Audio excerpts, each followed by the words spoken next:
Today in case 25 CR 1402, the state of Ohio versus Carla Ferrona. The defendant is present, represented by counsel Mary Catherine Corrigan.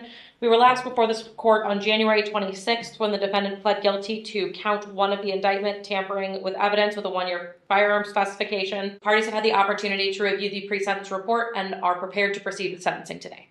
Thank you. Thank you. Anything you'd like to say at this time on behalf of your client? Thank you so much, Your Honor. Your Honor, we would ask that the court consider imposing a minimum sentence or, in the alternative, a 1-year sentence on the underlying charge with 1 year on the firearms specification. In support of said request, we would highlight a few things for the court. Judge, I would ask that you take into account that from the get-go, Ms. Ferrona has been accepting of responsibility for her part in this case. While she certainly did something very wrong, and she does have a statement she's going to make for herself, when she was confronted with the police, she did help them find the firearm. She let them know where it had gone. Judge, from the first time I met her before her preliminary hearing, she said, "I will waive my preliminary hearing. I know I did something wrong. I'm not going to fight about bond." We had our first arraignment and pretrial. She's almost immediately said, "I will plead. I did something wrong." And Judge, especially in cases like this, especially with I don't want to demean the seriousness of her conduct, but certainly this started as an aggravated murder case. There's people in this matter charged with aggravated murder, and usually when you see the people charged with the lesser crimes, in my experience, those are the ones that hang on and say, "I didn't do anything, I didn't do anything." And Carla never did that. Your Honor, Carla's had an incredibly rough life. She has a dual diagnosis mental health issue as well as a serious substance abuse issue, her drug of choice being crack cocaine. She does know how to get herself in and out of programs, and she has worked them in the past. And I do expect that it is her intention to try to enroll in whatever courses are available to her, whether she ends up at Marysville, Dayton, or Northeast Ohio pre-release. And I hope, I'm not as familiar with the women's prisons, but I do hope she'll at least be able to get herself in a 12-step program and work it there. In part and parcel to the rough life she's had as a drug user and someone who's been in and out of jails, treatment facilities, and I believe prison, she also lost her child. Her son was in the custody of the Cuyahoga County Department of Children and Family Services. I think she had her parental rights completely terminated. However, she did maintain communication with her son, Christopher. Christopher had absconded from a group home in Cuyahoga County and became involved in this. And when he called her for help, I think she, in a bleak moment in time, just tried to do whatever she could do to help her son. And I think no matter what court orders say she is or isn't his parent, I think she'll always be his parent, at least in her heart. She went to the home. She went twice. On the second time, she found the gun in the bushes and then promptly took it back to Cuyahoga County, where it was traded for a drug debt of somebody who I do believe that she believed was a ally of hers, but over the course of my representation, it's become clear to both Carla and I that the man for whom she traded the gun for his drug debt, was really using her. For whose drug debt? For her drug debt? It was ex-boyfriend. It was her ex-boyfriend, and she's happy to place his name on the record. No, I didn't know if it was her debt or someone else's debt. It was her ex-boyfriend's debt, Your Honor. And through the course of my representation of Carla, it became clear that, well, certainly that person was not responsible for Carla going into the bushes and Carla taking that gun. I do think she was, for some period of time, kind of under his thumb and under his control as well. So this was her boyfriend at the time? It was her boyfriend at the time. It was her boyfriend for even part of this case before it kind of all started to unravel. My experience with Carla is one of the best experiences I've had representing people in 13 years. She's polite. She's understanding. She understands the conduct that brought her here. She understands the decisions she's making. She understands the reality of life, the reality that lawyers are lives, or that lawyers have lives, that judges have lives, that we are all people that are here to do a job. And that is an incredibly empathetic position to take as a criminal defendant, especially one with this dual diagnosis mental health issues. So with all of that, we would ask that you impose a minimum sentence. Thank you. Thank you. Ms. Ferrona, you have the right to address the court before your sentence. You can say anything you want. Is there anything you want to say? Yes, I would like to read my letter, please. Go ahead. Okay. May I stand? Okay, so I was hoping that the family would be here today, Your Honor. I wanted to look them in the eye so I could let them know how I feel. I'm sorry, I'm shaking about everything myself. This is big. Okay, so anyways. Want me to read it? No, open to it. It says, first, that I'm glad that the family is here, but they are not. So I'm sad that they are not here. So I can look them in the eye and say that I know that there are no words or actions other than bringing their son back that could ever relieve the pain of losing the child, family, and friend in such a terrible way. And I'm sad for you all. I'm so sorry about your loss, and no matter what kind of mother I have been due to my use, I would be just devastated if it were my own child. There is not a night or a day that goes by that I don't play this over and over in my mind. And if I could take it all back and give it all back, and give your child back and fix everything for everybody, that I would. My life hasn't been that much. I would give my own life, Your Honor, if I could fix this and give a child back.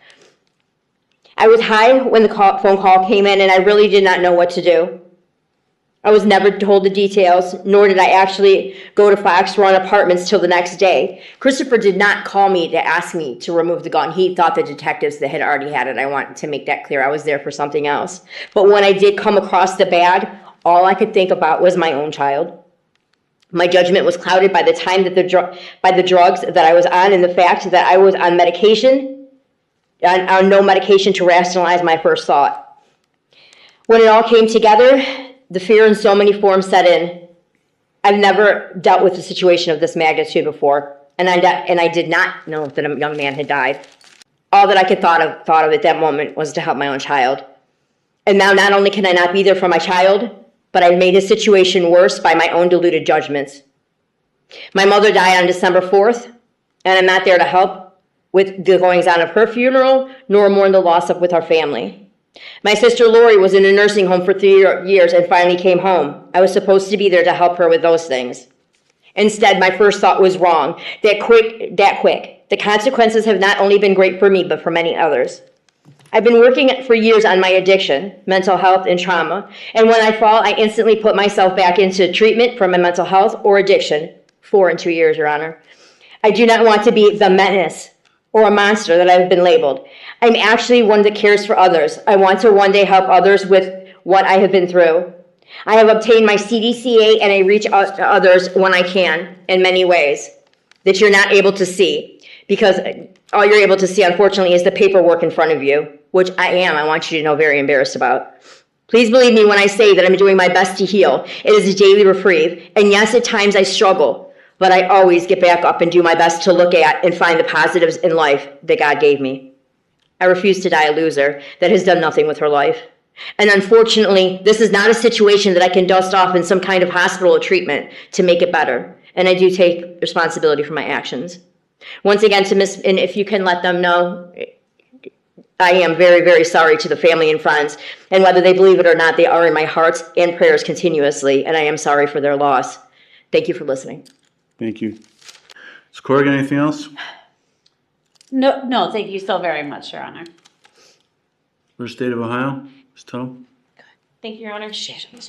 We're asking the court to impose a prison term in this case. The defendant does have credit for 158 days. She did plead guilty to the 1-year firearm specification.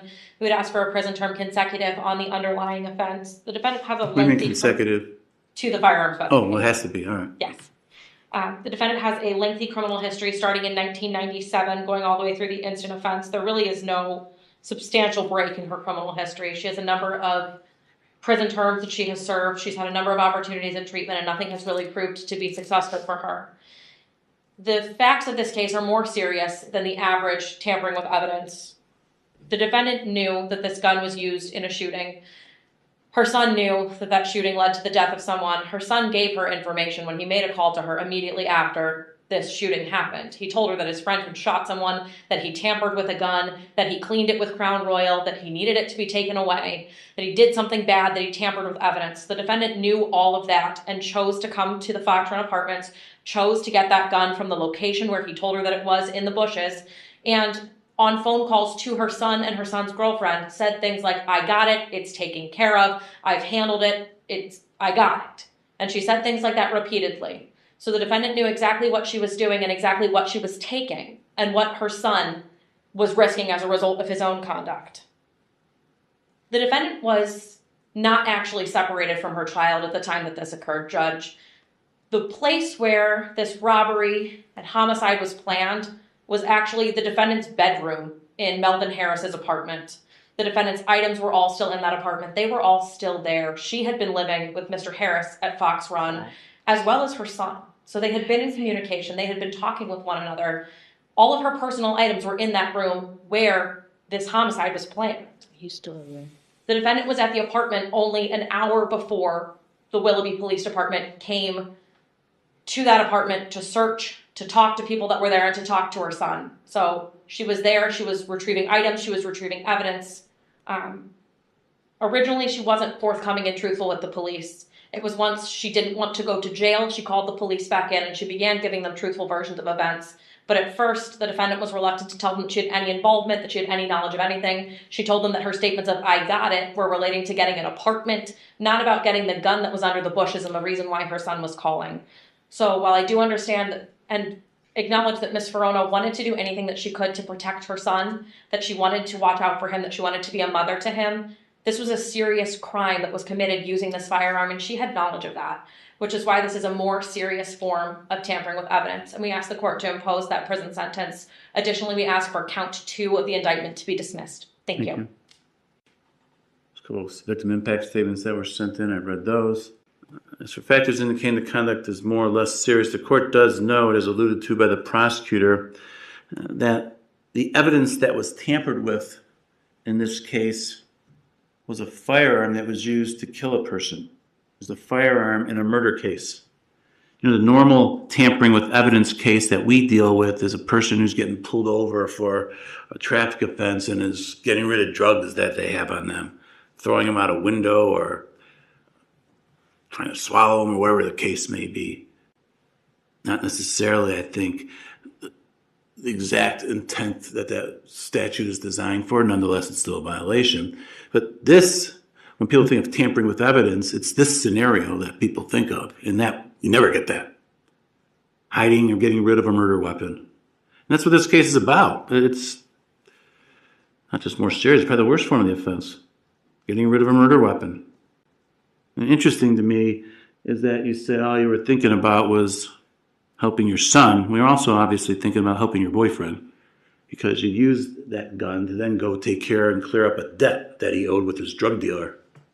Instead of just getting rid of the gun, you took advantage of that, having that gun, to get some benefit to you and your boyfriend. Or at least him, but you helped him with it for that. I don't know how that'd be even a thought. I'll take this gun, but I know my boyfriend knows some money is this guy, so I'll give it to him and I can take care of that. No factors indicate it's less serious. As for recidivism factors, there's a lengthy history of criminal convictions. Goes back 30 years, 29 years. Defendant has served multiple prison terms before. She's been sentenced to prison on 5 separate cases that's resulted in 4 separate prison numbers. She's been on probation before in the past, has violated her probation on multiple occasions, so she's not complied with previously imposed sanctions ordered by courts. No factors indicate recidivism is less likely.